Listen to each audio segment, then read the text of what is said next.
Hello and welcome. Another week has blown right by. It's Friday already, and we are here on the best in paranormal talk radio. This is Beyond the Darkness, and I've been talking about it all week, folks. I'm really excited to have this guest join us. It's been a while since he's been here. He is one of the legends in the field, and it is always a pleasure and an honor to be able to share some time with him. Tonight, we're going to be spending the evening with Dr. Raymond Moody. He is the leading authority on near-death experience, a phrase he coined in the late 70s. Dr. Moody's research into the phenomenon of near-death experience had its start back in the 1960s, and the New York Times calls him the father of the near-death experience. Dr. Moody has also received the World Humanitarian Award in Denmark in 1988, and he was also honored with a bronze medal in the Human Relations category at the New York Film Festival for the movie version of Life After Life. He's here to spend some time with us, share some knowledge and insights. Dr. Moody, thank you so much for joining us again. Well, thank you so much for having me. This is fun. It's always great and a pleasure to speak with you. I think you have periodically come to visit our show at Darkness Radio and now Beyond the Darkness probably about a half dozen times over the years, and you've always got some great information to share. Amazing. And now that we've kind of rebooted with Podcast One, I wanted to make sure to bring you back on, because one of the things that we've talked about over and over with different aspects is the idea that there is something that transcends our physical form, that we do live beyond what we believe there is to be. And you have shed some really interesting light on subjects. And one of the experiments that you've done that has really fascinated me over the years is working with the Psychomanteum chamber.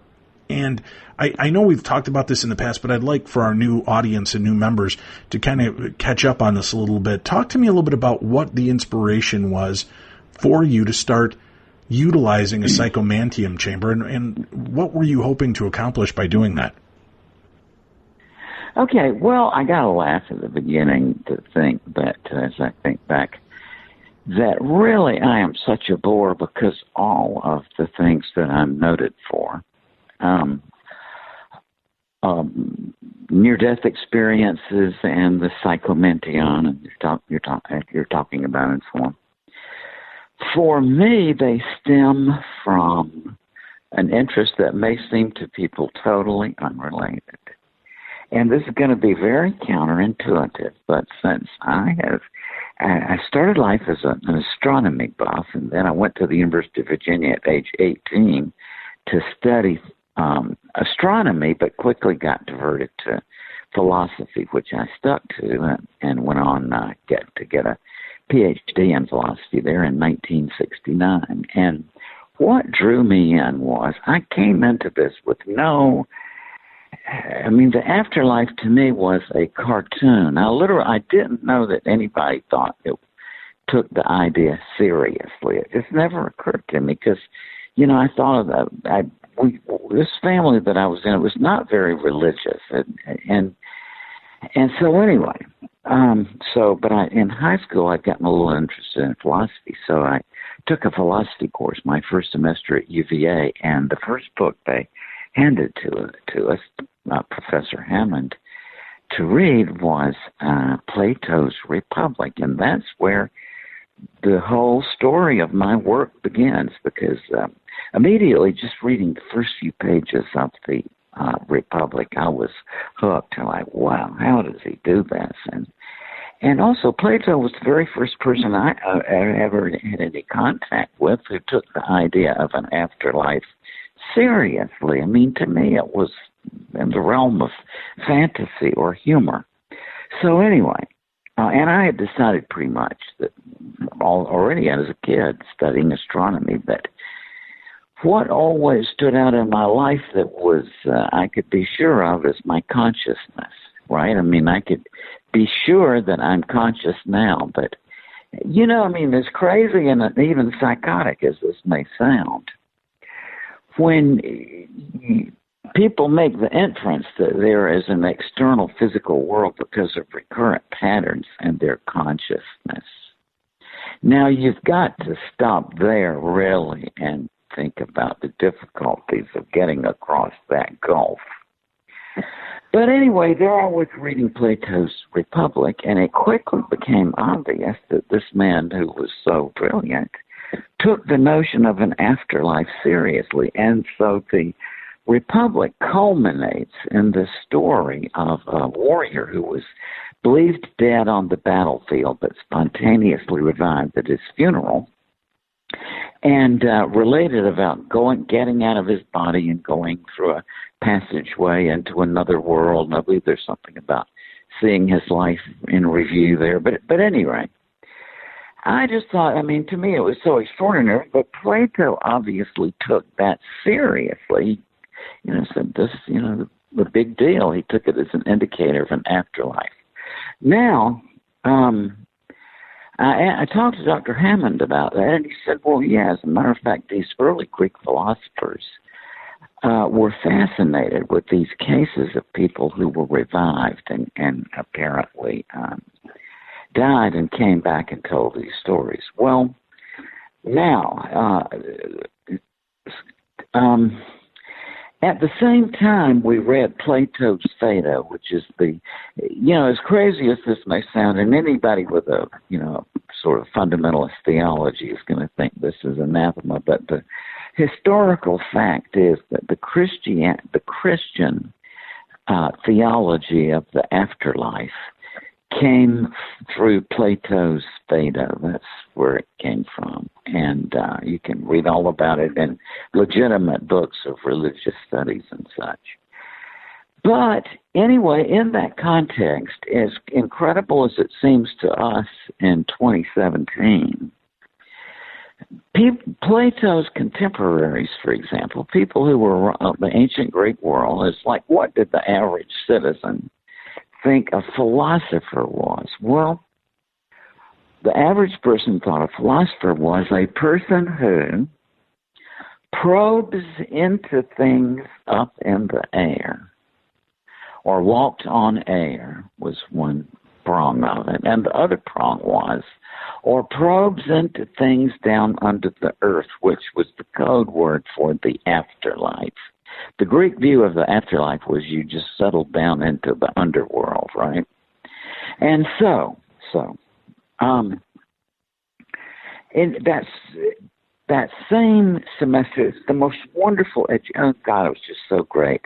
And I took a liberal arts seminar in which we read the classics of the Greek drama, tragedy and comedy. And a contemporary of Socrates was Aristophanes, who was the comic playwright. And in one of his plays in which he makes fun of Socrates and philosophers is called The Birds, and it concerns how the birds are reporting things they've seen as they fly around Greece. And at one point they say, far away in Webfoot land in the swamp of dismal dread, there we saw foul Socrates come calling up the dead. And this was the marker that one of the things that people ascribed to philosophers was participation in the ceremonies and the experiences in these oracles of the dead, which are a very fundamental thing to know about to understand the development of Western thought. I mean, this is not New Age stuff here. This is the historical reality. So these early philosophers, from which all of Western thought originated, by the way, were themselves regarded as dealing with calling up the dead or studying near-death experiences, or what we call near-death experiences. They called it by the term anabiosis. Was a person who would die and be revived. And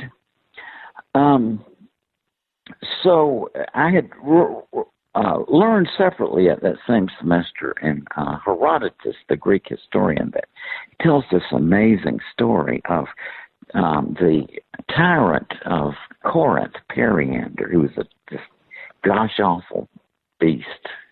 But anyway, he and to illustrate the terrible things that this character did, Herodotus says at one point, he's like, and you know what he did? It's like he had lost something that a friend of his had given him to take care of, or misplaced something to a friend of his. And so Herodotus is saying, you know what he did? It's like he sent a delegation to the Oracle of the Dead among the Vespertians on the river Acheron, which is it's in the northwest corner of Greece, directly below Albania. You can actually go there and visit this amazing facility. And there's just, the Greek literature is all full of references to these amazing oracles of the dead. A really great book to read. Now, I wrote a book on it, published in 1993, called Reunions, but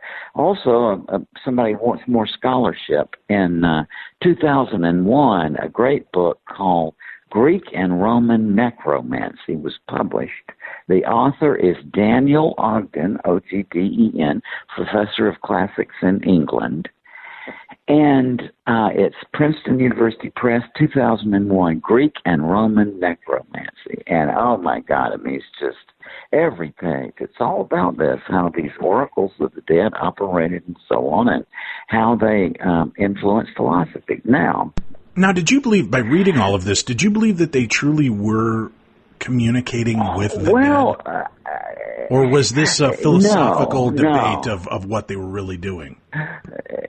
Well, it was more like, what in the world is this all about? It's very intriguing information. Now, in 1985, one of these places, in 1985, I read a book, a classical journal, in which one of an archaeological excavation of the most famous one, the one that's portrayed in Homer's Book 11, and that Plato also alludes to, and Aristophanes.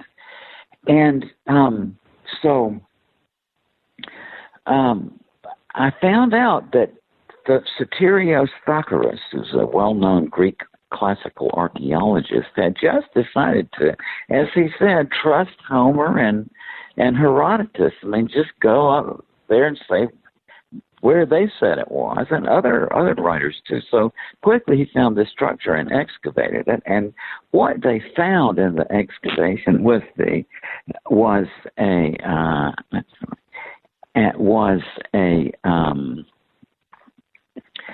chamber. It consists of an amazing place, like these rooms that were used as dormitory rooms in effect, but they had like this incubation sleep, and they would stay down there for 29 days, and on the last day would feel their way through a darkened corridor in complete darkness, and crawl down through a little entranceway into a dark maze, and negotiate that maze and come out at the other end into this hallway about, I guess, 80 feet long. I don't know, not too long, and about maybe 15, 20 feet wide. And at the end, they found the remnants of a bronze cauldron, okay, now surrounded by a banister. Immediately from that, I realized what they were doing, because as a psychiatrist and a psychology professor, I had studied this process of what's called crystal gazing or mirror gazing as a way to illustrate to my students of psychology that there were parts of their mind that they didn't know about, like unconscious processes that they could tap into for creativity or just for general interest. And so this was, something I've been doing for several years, and basically I just put two and two together, and plus I also had studied these Greek magical papyri. You can get a set of them from the University of Chicago Press if you just want the text themselves. It's volume 1, but the volume 2 is great commentary on all these things, and you can see it in there. They have these recipes for you take saucer, for example, and you pour olive oil in a white saucer and olive oil in it, and then by candlelight in the darkness you chant magic words, magical words that intentionally don't have any meaning to them. That's the point. It's not like there's a secret meaning. It's the fact that the magical nonsense itself is what puts people into the appropriate or helps to put them into the mental state for calling these kinds of things up. Okay. So anyway, and it just came together with a lot of other reading I'd done all over the years. So in 1990, I purchased a place out in the country, and I set up a chamber with a dark chamber with a mirror. The one I used was about 4x4. It helps to put aesthetic appeal into this, right? I mean, you want people to have a nice experience. And I had just figured from studying Lucian of Samosata, one of the greatest, funniest guys who's ever wrote, who sort of made fun of the oracles of the dead, but because of his parodies, a parody has to be based on the reality in some degree, right? So you can kind of see what they were doing. They had these people down there for 29 days in the darkness, and they talked to them, like, what was this person like, and so on. And I had learned from my studies of psychology and teaching this at a university or a college, as it was then, now a university, that, many people have this capacity to just sort of get down into that mid-zone, and which you can see, we have visions naturally arise.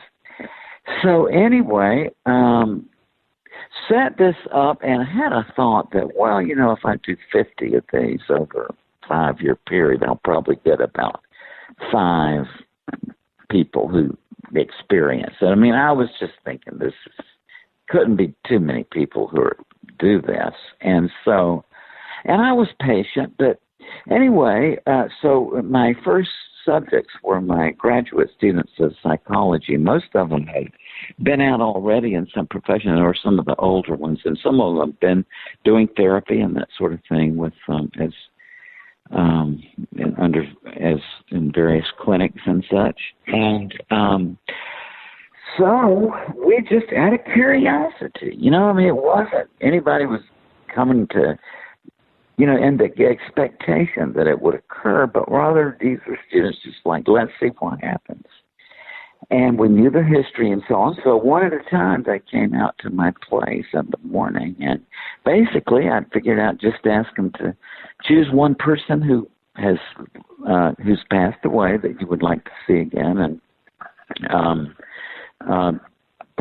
tell me about this person. It's like, what are your good memories? What are your bad memories? What are the feelings that come up?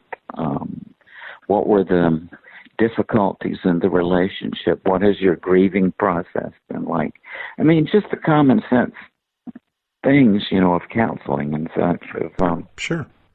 Talking with people who are going through grief, and so anyway, expecting, and imagine my surprise when the first one worked. I mean, very dramatically. It was just, and far beyond what I thought. Now, can I ask you a question, though, Dr. Moody? Yeah. You say far beyond your expectations. I would think psychology would say if we talk about something and we're kind of front-loading our mind for a possible experience and then kind of putting them in a deprivation chamber, if you will, with very limited stimuli, that the mind is a very powerful thing. This is perfectly expectable. That's right. But you see, it's just once you think of it in those terms. But at another point of view, look back on how people heard this a few years ago. In other words, it makes sense. It does. And also that there are aspects of this, for example. I mean, I have studied hypnosis. I've hypnotized people. I'm a good hypnotic subject myself.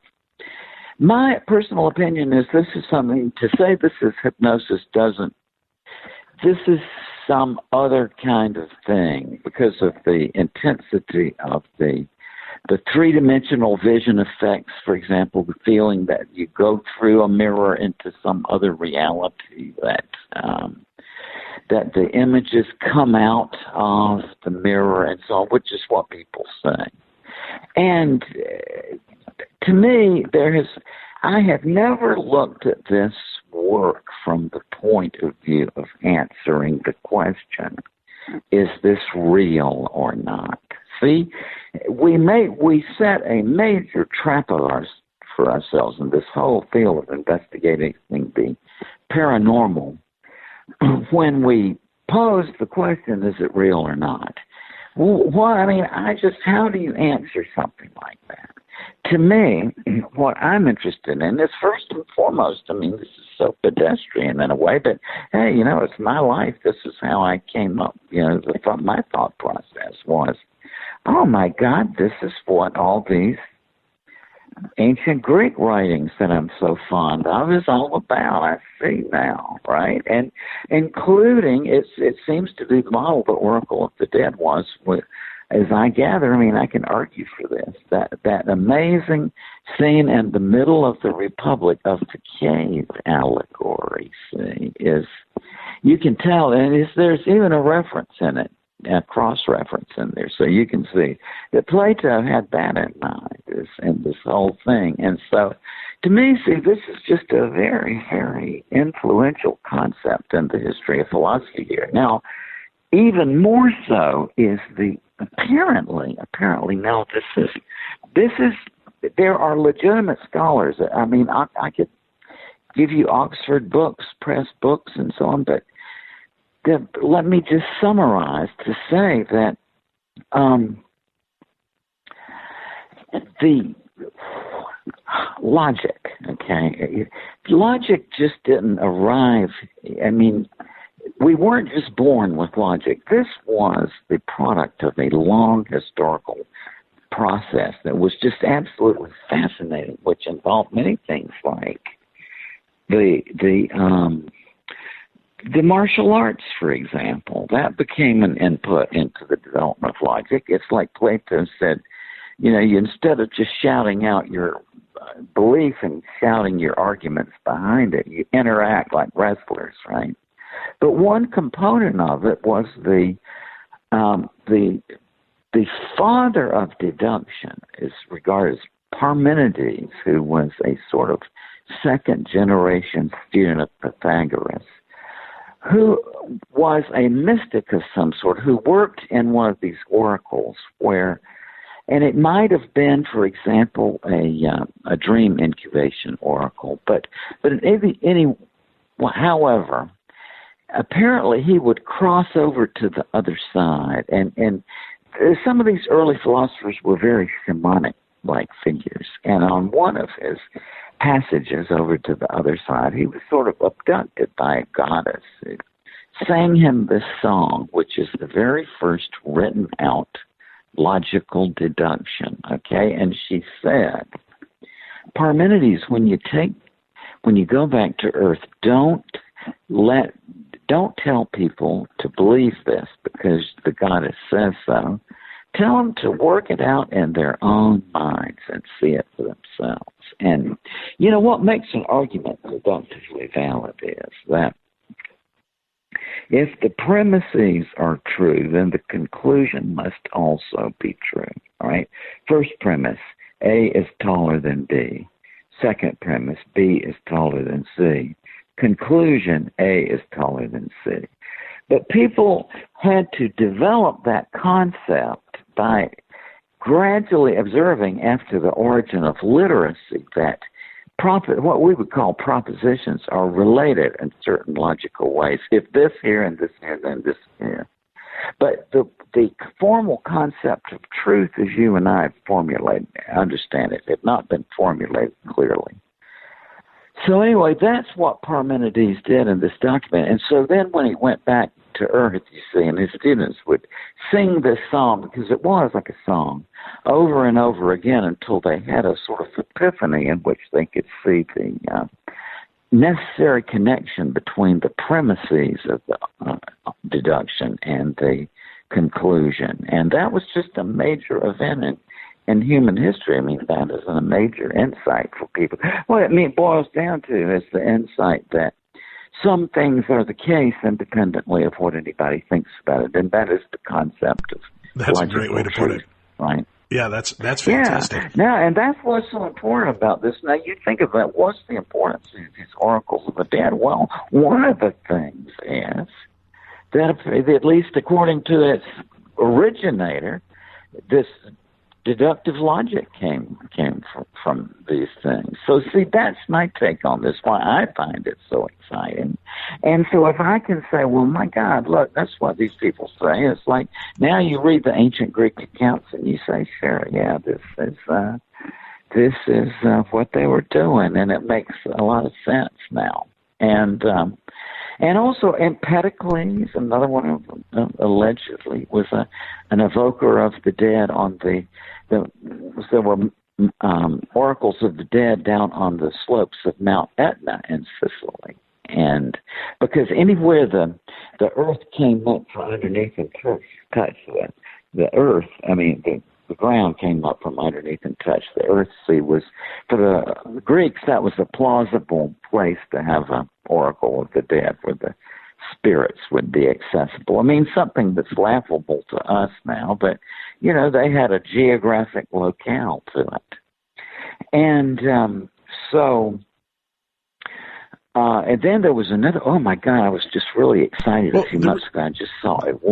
I was going to mention one thing. Part of the reason I asked about the front loading aspect, we did an experiment out at the Houghton Mansion, and we had set up a room to be a Psychomanteum experiment with the mirror and very low light setting, dark room, and just trying to isolate. I didn't have any real expectations. I just kind of figured nothing would occur. I brought in a recorder and I put it under my chair, and I didn't really know what to do or how to do it, but I just kind of let things evolve. And my thought was at that time I was going to try to communicate with my grandparents to see if they would make themselves known, either through electronic voice phenomena or through appearing in the mirror. And I had a series of very strange things take place in the mirror. Oh, how interesting. Yeah, I had tried it for a while where I was underneath, where you couldn't see your own reflection, and I thought, okay, and nothing was really taking place. As my time was winding up, I kind of positioned myself where I could see myself, but I allowed my vision to just kind of blur and look beyond myself. And I noticed this, I don't even know how to explain it. It was almost like a projection of my friend Jeff Belanger's face start hovering over the mirror. And I was trying to rationalize what I was seeing, and I said, well, good try, but Jeff isn't dead. Jeff's alive, and he's downstairs doing experiments. What are you trying to show me here? And the space would just kind of hover there and then slowly fade into the darkness and then kind of come back and then fade. And then finally, this face started to develop out of the darkness, and it was this friend of mine, Father Andrew Calder, who had passed away recently. And I had no expectations. Remember, I was trying to question to see if I could get my grandparents. Yes, exactly. And this face appears in the mirror, and I said, Andy, am I seeing you, Andy? And he gave me this smile, and I said, I just had this weird knowing, Dr. Moody, and I said, okay, I'll let. Yes, I'll let, I understand. This is what I hear from people. And I said, I'll let Evie, his his fiance Evie, I said, I'll let her know you're okay. And he just got this beautiful, peaceful smile on his face, and his face just vanished from the mirror. And it brought me to tears. I broke down crying because I had no expectations of seeing something like that occur. Yeah. It's a remarkable situation.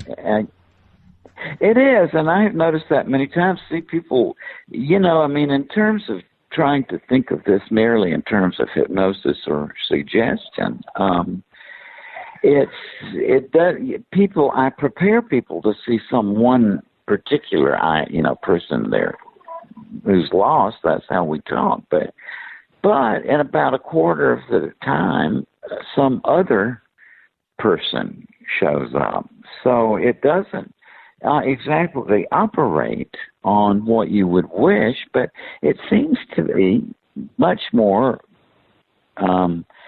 correlated with what people kind of need. That's what people generally say, not in every case, but generally they'll say, as one woman told me, she said, I was thinking I wanted to see my husband, but she said, and then she saw her father, but she said, and then when I looked back at it, she said, yeah, I kind of see that I wanted that the person I probably needed to see was my father. And people often talk of it in those terms. So, and what is continually just a baffle to me, Al, so many people, people just, almost everybody interprets it to be a real event. That's still a baffler to me, although I must confess, same thing happened to me. I'm astonished. Now, well, can I ask, what your perception... I'm sorry, didn't mean to interrupt. I'm just curious on this, though, before we move too deeply in. When we're having an experience like this, I'm curious what your thoughts are.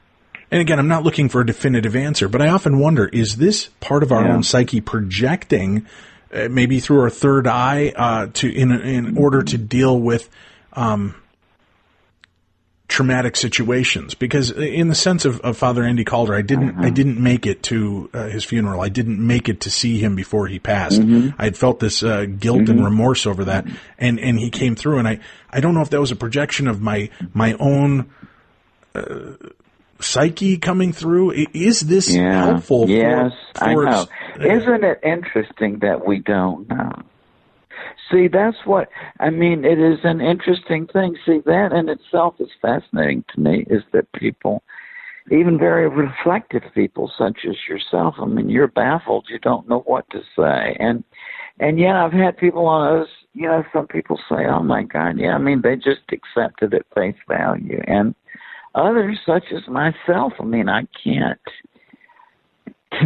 can't really form the words. That really was my grandmother. That just seems too beyond the pale, but, I don't know what to say. I really don't. Now, you use this therapy, though, for helping with post-traumatic stress disorder, and you've had a lot of really interesting results with that, haven't you? No, I think you must. Oh, you're thinking of Al Botkin. He uses I know Al Botkin. Yeah, he uses the eye movement, but I thought that you had helped some people deal with some forms of PTSD by utilizing the Psychomanteum as well. No, maybe somebody has done that kind of thing, but not me. Mine is more, most of the people who come to me are for curiosity. I have students who, for example, are in some psychological area and they want to just sort of probe into this, see what this is all about. And then others come for grief, but I talk to them ahead of time where they get the message beforehand. Look, don't come here expecting that Grandma's going to show up, right? That this is more, what I can do is I can teach you how to ease into this modality and acquaint you with it to the point where if you really want to do it, then you can take this home and do, just go on with it yourself. Because I am not a magician, right? I can just, this was a folk custom in the United States. It's up till about 1915 or so. I was kind of displaced, I assume, by the radio age and then the TV, where people start, assembled around the electric device to get, instead of just interacting with one another. But it was very big in the Victorian era, and that's, reading through the looking glass, you see that Lewis Carroll was obviously acquainted with this. He describes it very exactly what people say. As the narrator says, that as Alice goes up to the mirror, like the mirror dissolved in a kind of silvery mist. And that's exactly what people tell me. They say it's and a lot of people say that they feel like their consciousness goes through the mirror into some other state of awareness. I've experienced that myself, and or that in other cases how the images appear to come out of the mirror, step out of the mirror, and are experienced right in front of the person. In a distinct minority of cases, people feel that they were touched or hugged. And, I guess to reiterate about the most amazing thing to me. This is that contrary to every expectation I had, since these initially the people were my graduate students of psychology, okay, and also, as word spread, the medical people in the community and psychologists and medical doctors said, hey, I heard about this. I'm just curious. It worked so well at first, almost everybody, but the motivation was just curiosity.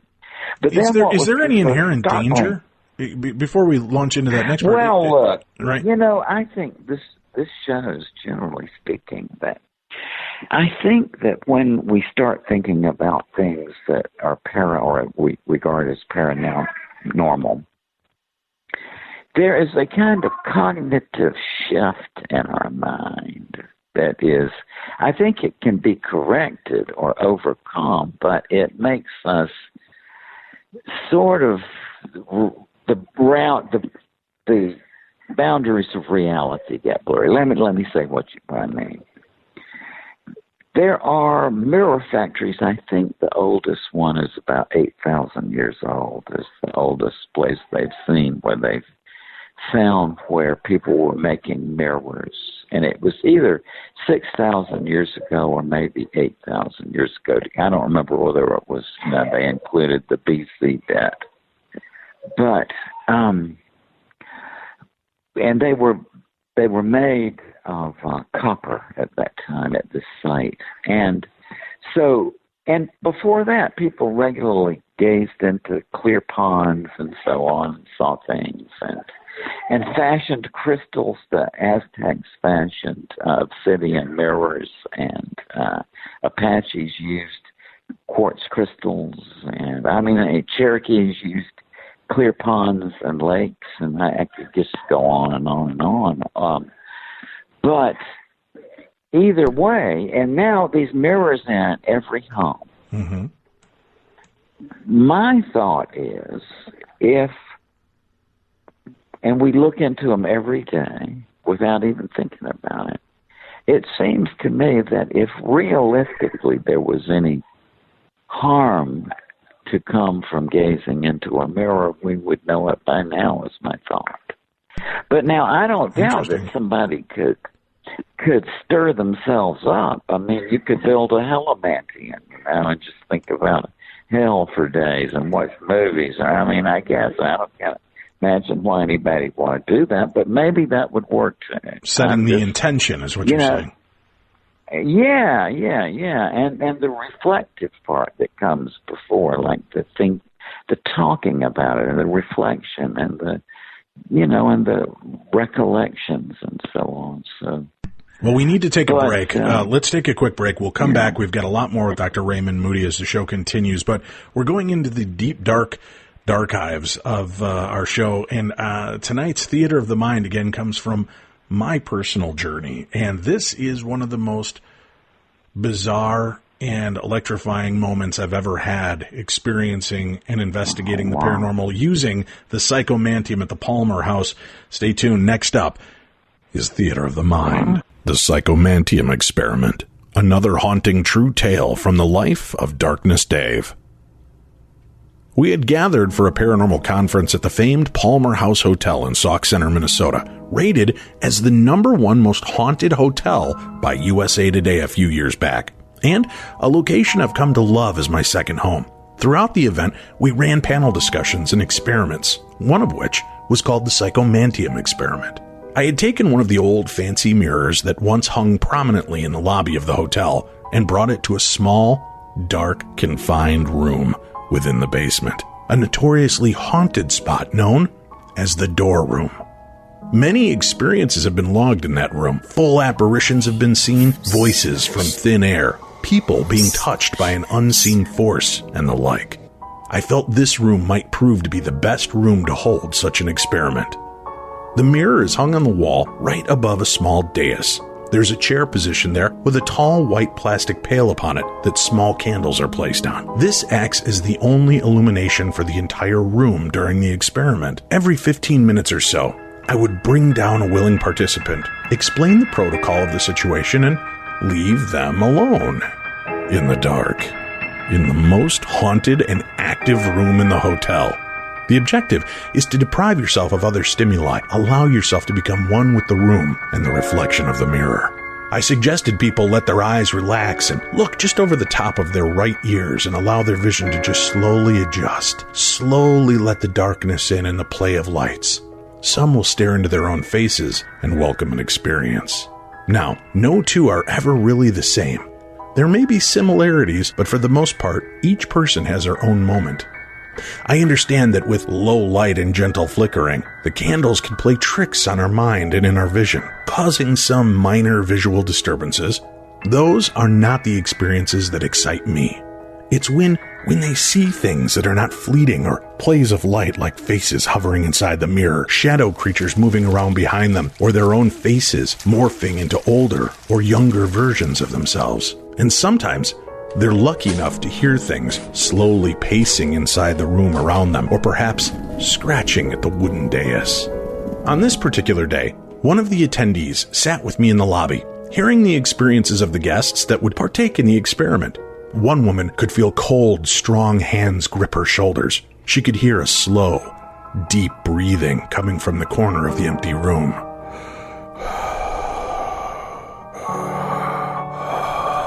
Another guest talked about hearing kids giggling outside the door and rattling the handle gently as if to try to scare them, but unable to contain their glee in doing so.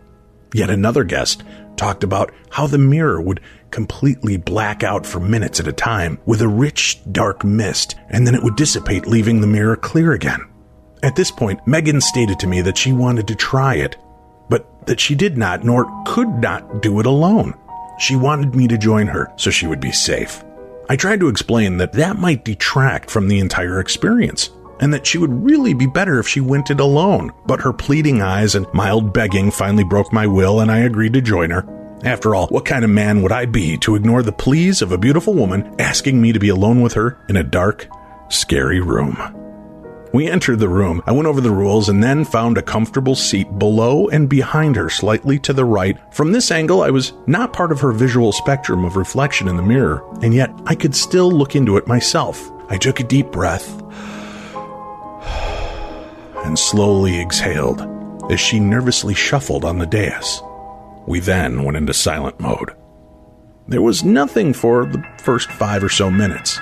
Just the kind of silence where you can almost hear your own heartbeat in your ears.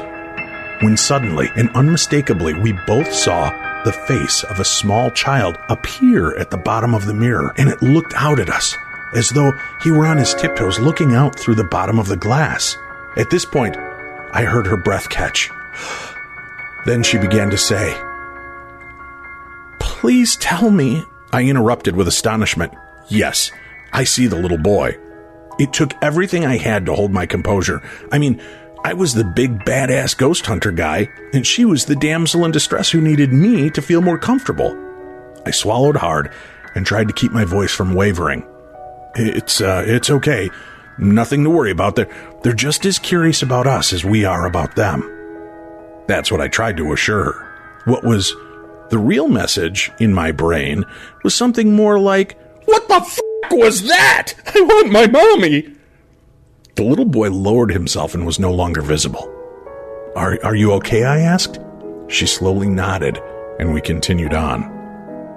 My mind was reeling. Had we really just seen that happen? I mean, this is horror movie stuff. My palms were sweaty, my brain was on fire, and I tried to keep my breathing calm so not to alarm her. I was sure at any moment creepy kids singing from a horror movie would fill the room. I wasn't frightened so much as I was in complete and utter shock. I had never seen anything that weird or that cool before so clearly. The child posed no threat and didn't turn demonic looking in the mirror, but still, every Hollywood movie has always shown us nothing good comes when you see children's ghosts. After a few more moments of staring in the mirror from my angle, I decided to clear my vision and slowly rubbed my eyes and turned my head to the immediate right to stare off into the dark void surrounding us, hoping, praying that I would not see that kid in the room with us. After a few minutes of this, calm had washed back over me, and I turned my gaze back to the woman in front of me. That's when I noticed a strange anomaly. The way she stood with the candles in front of her and blackness all around, she cast a very bizarre shadow behind herself. It was dark and stood sentinel behind her. I'm not sure why it unnerved me so much, but something seemed off. Just not right. I looked around her and could see her watching wide-eyed into the mirror as she was clearly seeing something that from my lower vantage point was not visible to me. I turned my view back to the darkness to my right and blinked a hard few times just to try to clear my vision and adjust my eyes. When I turned back, I noticed how much more pronounced her shadow appeared to be. Then, it started to dawn on me. This isn't right. No, not right at all. I mean, it made sense to see a shadow behind her because of the light source being faint and in front of her, and the shadow appearing directly behind her. But it didn't stretch to the ceiling or fall back on the wall behind us. It just stood there, behind her. I was starting to doubt my own eyes, and I slowly leaned forward in my chair and stared up at it.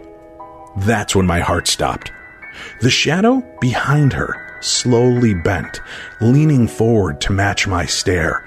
The shifting of my weight in the chair caused it to moan.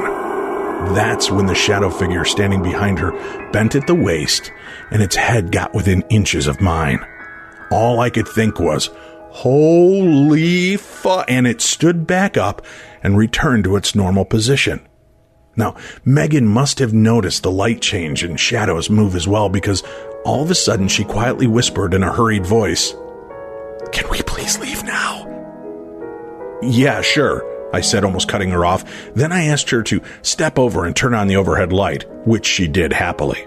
We stood there for a long moment, eyes wide, saying nothing, just staring at each other, captivated by what we just witnessed, frightened by the aspect of what it all meant, and glad to have shared it with someone else, so we knew we weren't crazy. Well, not totally crazy. She turned and reached for the door and grabbed the knob. At first, the door wouldn't budge. She shot a look over her shoulder at me, concern in her eyes. Then she turned back and tried the knob again. This time it relented, and the door creaked open. On the way up the stairs, she informed me, "Something didn't want us to leave that room." I answered back, "That may be true, but I can think of two somethings that had a much different feeling about that." And we both let out with a nervous laugh as we hurried our pace up the old, noisy staircase. The door at the top of the stairs popped open easily, and we were suddenly basked in the daylight of the upstairs. We returned to our spots in the lobby and shared our story with the people there waiting. One after another, we related our stories. That moment will be forever locked in my memory as the single weirdest, yet most exciting and freaky time of my life, up to that point. More has happened since, but those are stories for another day.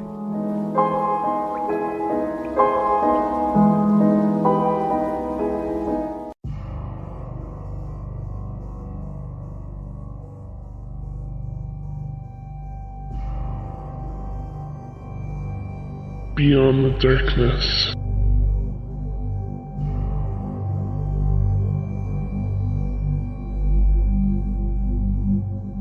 Oracles to the dead, life after life, life after death, near-death experiences. When you talk about these titles and topics, Dr. Raymond Moody is one of the first people that come to mind because of the interesting insights and the education that he shared on these topics. And he's here with us this evening as we've been talking about some of the other fascinating aspects of doing these scrying, this psychomanteum type scrying to try to communicate, whether it's with the dead or just allow whatever is there to happen. And, you know, again... Right. Or to be creative. Right. Be creative. People, many artists use that. When I went around in the 90s talking about this, a lot of artists would come up afterward and say, yeah, I use this for creativity. I like gaze into the mirror and I see things and so on. And, yeah. Yeah, the fascinating aspect to me about this, too, is it's easy to sit on the outside and poo-poo it and say it's our mind playing tricks, it's our way of trying to deal with grief, it's this. But one of my friends, Jolie, who had attended one of the events we were at doing this Psychomanteum experiment, she actually brought a video camera in. And it was a small camera that she had trained on the mirror. And the damnedest thing, there were times when the mirror would go black. The light is still going, but something would black out the mirror. She was able to capture all of that on video. So here we've got this going on. To me, it was just one of the most unusual aspects of this. So again, we can start to eliminate parts of it's just the mind playing tricks, because there is this effect that even electronics are picking up on something outside of ourselves is registering. Well, I'm going to have to leave that to your expertise, I think, because I'm stumped on this one. I mean, I would love to look at your stuff, but, to tell you the truth, I'm so unmechanical. I mean, I wouldn't have any sort of expertise that were relevant to, anything electronic or anything. But like I said, to me, the context is more the importance of this for the history of Western thought and the potential as a grief, for grieving people. Arthur Hastings, you know him? Yes. Yeah, and Arthur passed away, as you may know, but he has published several good articles on this. In 2012, I believe it was, in the Journal of Transpersonal Psychology. He printed the results of the long-term study he did with this, and he also wrote a chapter in a grief therapy book about the use of this. It was used apparently in the Middle Ages by occasional doctors who would use this for, I gather, grief relief in their patients. So things come in. Sorry, you chopped in and out on me there for 1 second, so I wasn't sure if I lost your call. I didn't mean to go quiet on you. There's a lot. But I was just saying there's a long history of this.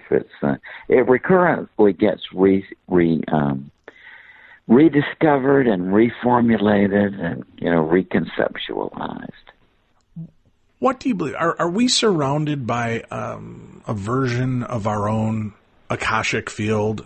People talk about auras, they talk about energy fields and things like that. Do you believe that surrounding us at all times are parts of our own memories and our own energy from our past that could be part of what we are, who we are, why we have these moments of clarity during near-death experiences, maybe memories of past lives? Are we just always kind of this magnetic field holding in all of this memory and energy?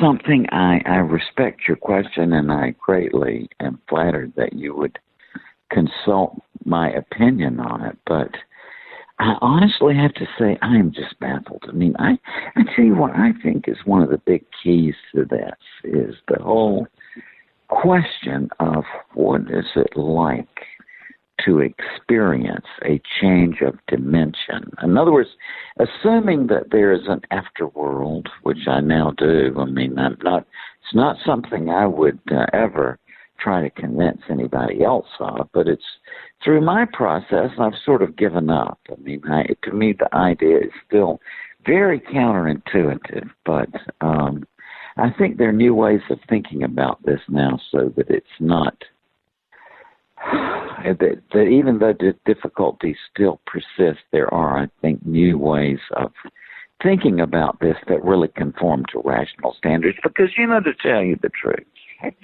I do this for one reason, as I tell people. I do the inquiries that I do because it's fun. I do. Now, what I mean by that is that I just want to know what is. It started when I was 7 or 8, studying astronomy. I want to know what is. And to do that, the very best procedure to do is to learn logic and critical thinking and reasoning just as well as you can. I was a professor of logic. That's what I studied. And I said in Life After Life that the background I bring to this as a philosophy PhD was logic and philosophy of language and ancient Greek philosophy. And that's where the action is still on these things, because these are still philosophical questions. They're not yet scientific questions. And so Is there any part of your research that this many years later you look back at and you think, my beliefs have altered, my thought process on this has changed regarding any of this, or has it just grown and solidified, concreted more of your thoughts and your original work and research? Well, the way, back to that thought about how I just want to know what is, it's so many people in looking at this kind of thing, they set out what they think already or wish to be. And then what they do is they try to string together some set of reasoning that will lead them to that point. And to me, that can't be fun because it's self-deceptive, right? If you're fooling yourself, you know you are by definition. What I want to know is what is, and so therefore, I just love thinking, but I want to think coherently and logically and soundly. And what that brings me to is really trying to, because, if you go off on a wrong tangent, you make an assumption that's too much, then you sort of lose track of what is. And so where I am on the Psychomanteum vision, so I can honestly tell you, I don't know. I just don't. I'm just astonished beyond words about that it worked like it does. Because that was not what I was anticipating. I was thinking this would be.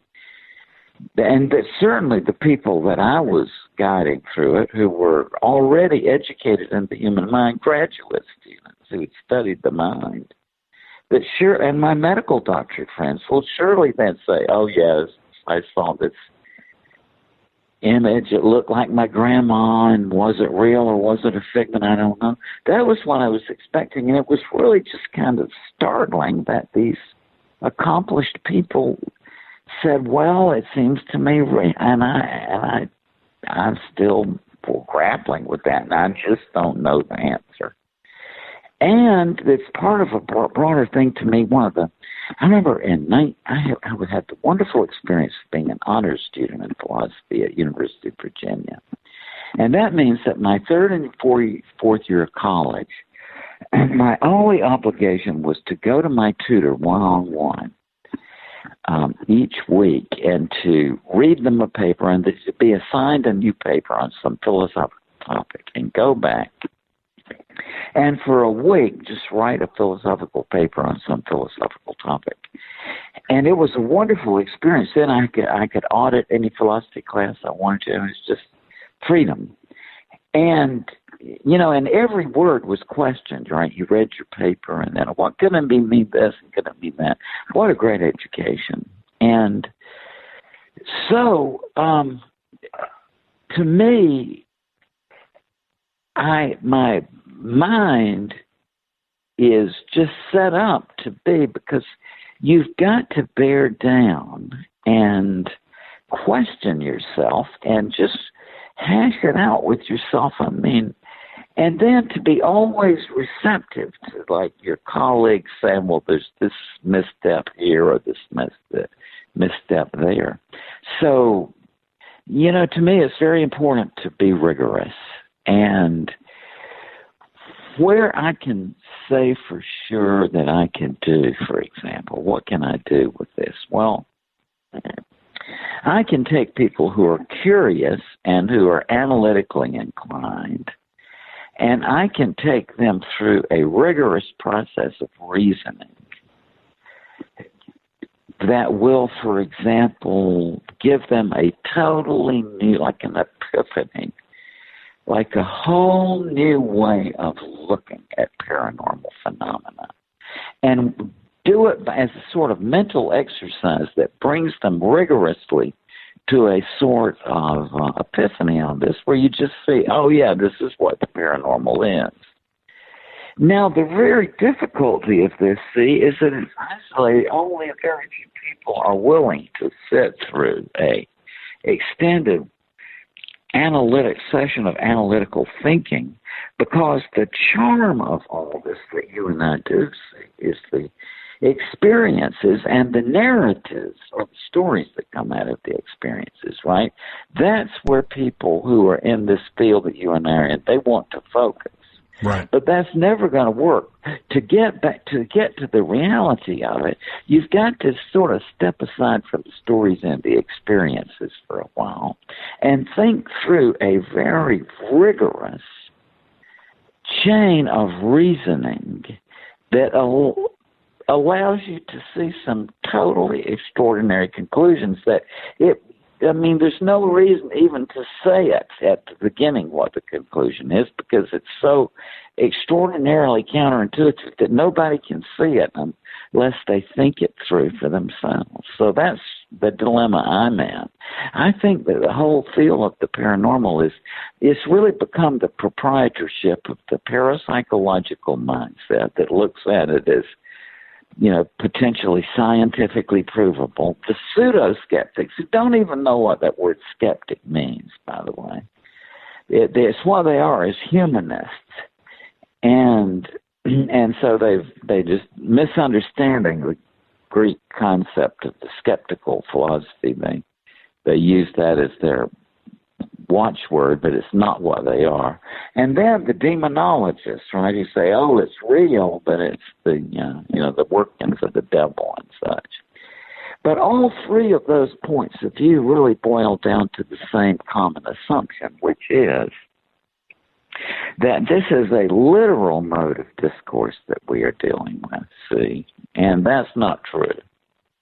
When you talk about the paranormal things, you're talking in a sort of metaphorical. Anyway, I'm not going to belabor this now, but that was what it boils down to.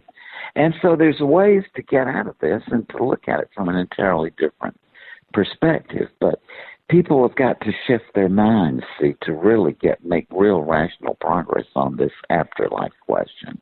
And the thing is, it's perfectly possible to do. It just takes a different kind of thing from the thing we all love to do, is to listen to the stories and to have the experiences and talk about the experiences. But you got to get outside of that framework to get back to it, to see what it is. I know that sounds just so bizarre. No, but I get that. I'm willing to put it to a test. I could, it's, I'm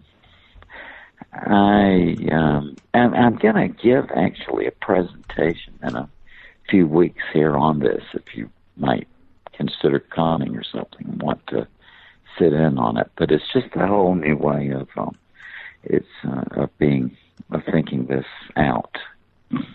I'm fascinated by the different aspects of this, right? If we're opening up our mind to the possibilities of this and allowing, and I think that's an important aspect of what you're saying. Sometimes we spend so much time in trying to dissect it that we don't just accept the experience for what it is and what it means. Yes, and then at the same time, you got to admit that then you really say, oh, wow, this is really new, but then your curious mind comes back, right? And the mind keeps working on this because it doesn't quite fit together. And what I'm saying is that it's beneath the skin. There's something called inattentional blindness. And I'm sure you've seen these experiments and so on, but the point is that if you focus on one thing exclusively, then the most extraordinary things can happen around you in the environment. You never even notice them because you're focused on the one thing. And you might have seen these ones where they get people to start bouncing a basketball, right, back and forth among each other and keep your eye on the ball. And then they have this lady in a gorilla suit comes running through the room and nobody sees her, right? And that's what's going on in the paranormal. We're so focused on the stories and the experiences that something is lying right beneath this. It's playing out in the open that we're just not seeing. And that's the really fascinating part about this. That reason can crack this now, but it's going to take a separate kind of thing. And, I'm just... And then the result of that is that then we can have an entirely new framework to think about these things, like doing the Psychomanteum and so on, that gives us one that's not scientifically objectionable and is fully rationally sound. So I'm just really excited myself. I think that we're in for a whole new era in the study of life after death and the surrounding questions. Do you think science is really taking a look, or do you believe that they have at some point really taken a look at this? No, and I think, see, the problem is it's that this is not a scientific question, and I take that very seriously. You know, people, they just love that word science, even the ones who don't have any idea what it means, but as long as you can say it's scientific, then they feel good about it. But see, anybody who really knows about scientific procedure or what the scientific method is all about has major objections. No, the question of an afterlife is not scientifically verifiable. But does that mean it's not an important question? No, it's the most important question of existence. But it's still a philosophical question, see. A big question like this typically flexes through a philosophical discovery before it ends up in the realm of science. Look at Galileo, for example, or, you know, where you basically, he just thinks of a whole new way of thinking of motion, like rolling the balls down the inclined plane side by side and so on, and watching whether they hit the bottom at the same time or not. And so we got to go through a similar thing for the afterlife question, but we can do it now. We can actually open up our minds, recruit mental, cognitive faculties, for want of a better term, that we didn't even know we had. And very simply, as long as you just, like I said, it's a matter of refocusing. It's really extraordinary. I mean, again, I can sort of prove this. And right. Like I said, if you're interested, I'm going to do one of these in a few weeks to basically just to get this dictated and all done. But it's, so, you know, we can talk about it. And if you want to come, that's fine. Well, let me ask you about this. Now that you've been open to all of this, you've been a part of these experiences and experiments for so long. Have you noticed a change in your perceptions? Have you noticed sensitivity, empathy? Has there been something that's triggered in you doing all of this work? Yes, there has. There has, however.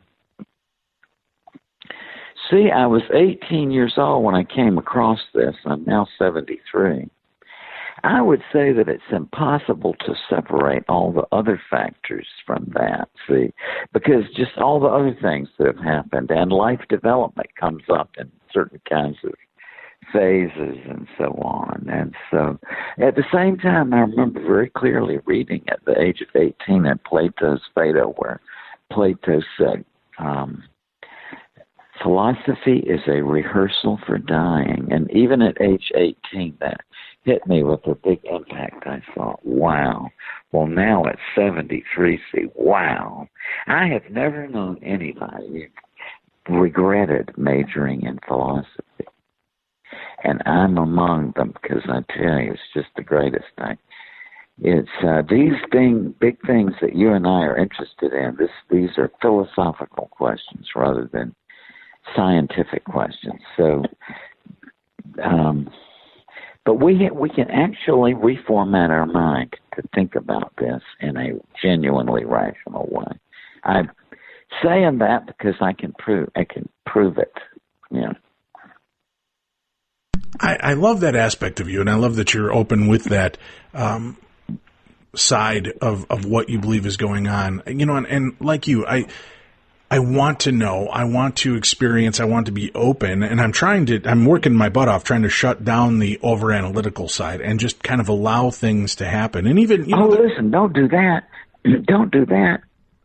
That's the way into it. I mean, it's like you've got to go through the analytical part, see.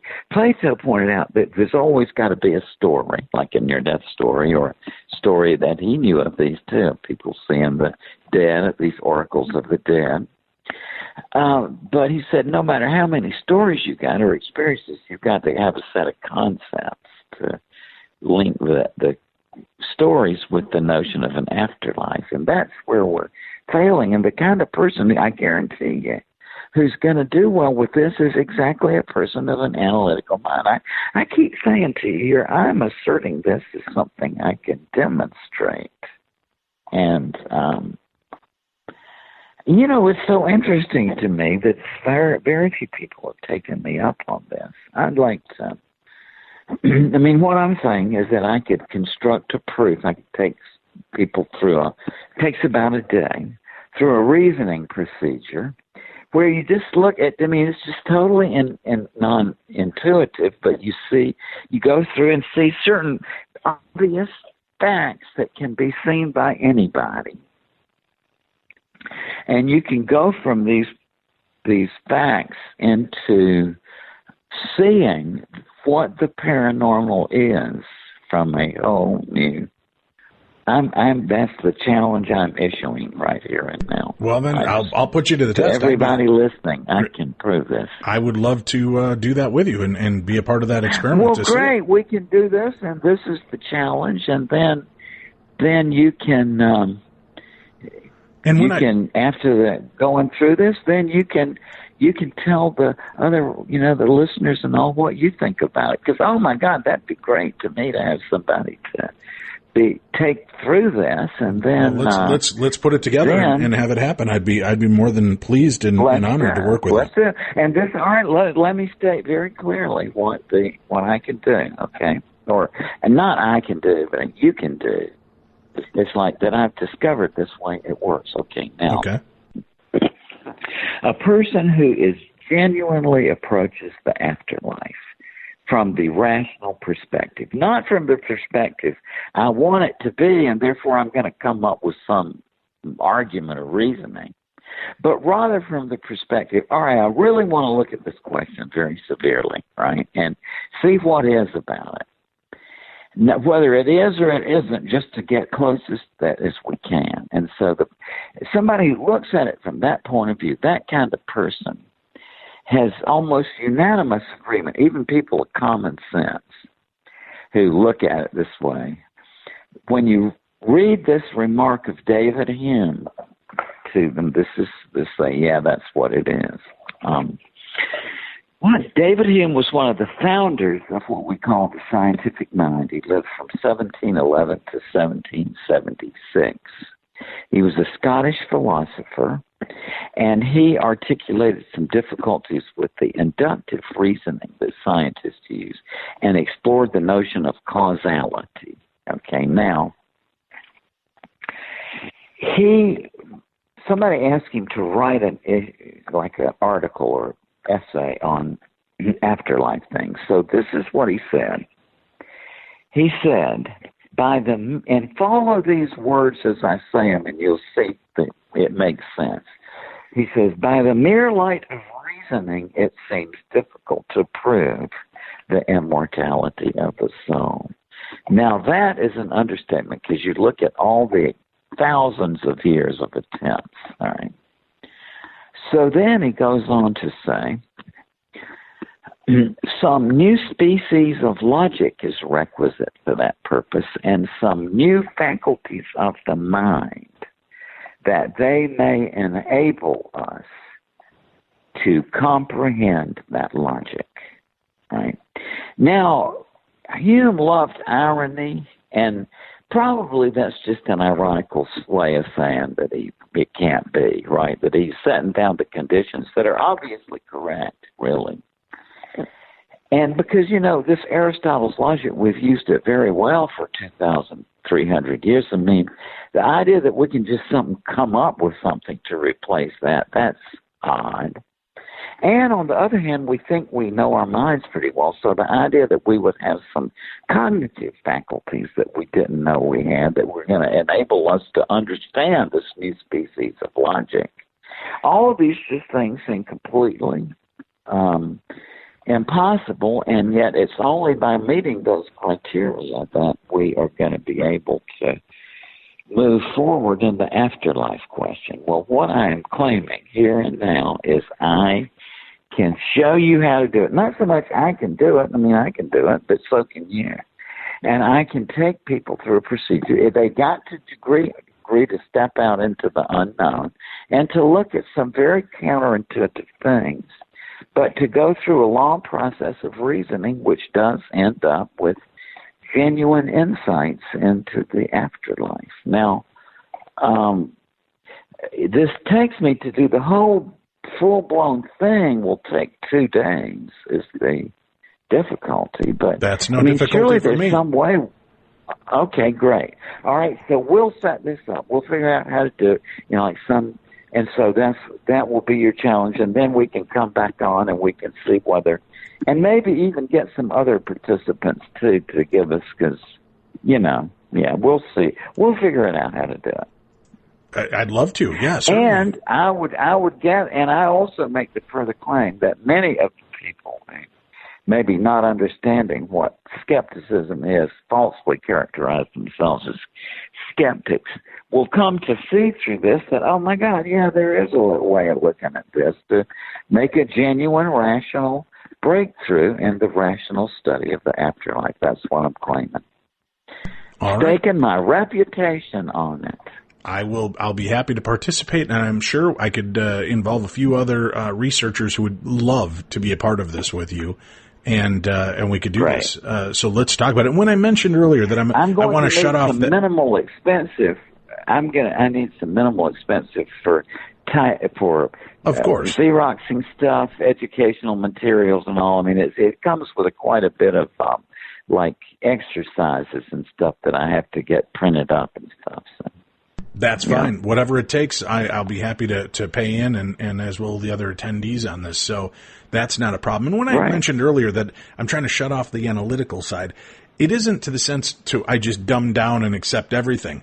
But I also want to stop worrying about, once you've had the experience, it's great to have the experience and move through it and do some thinking, but then to over-rationalize, it kind of takes away the power of the moment that you had as well, and that's what I'm trying to work on. It does. It does. Well, another way of looking at it is that you are assuming there that logical thought is not a spiritual modality. Interesting. To the Greeks, it was. See, right? It's like... the Greeks wouldn't be able to distinguish as you and I do between the intellectual quest and the spiritual quest.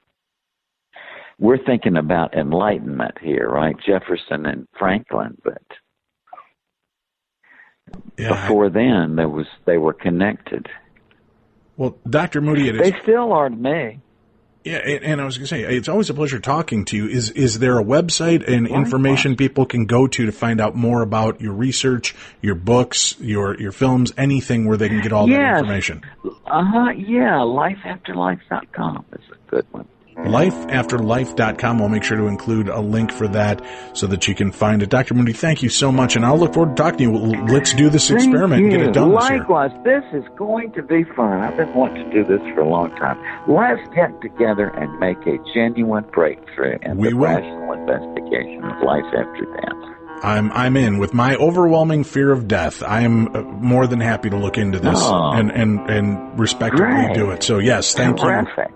Well, thank you. Terrific. Have a great rest of your night, sir.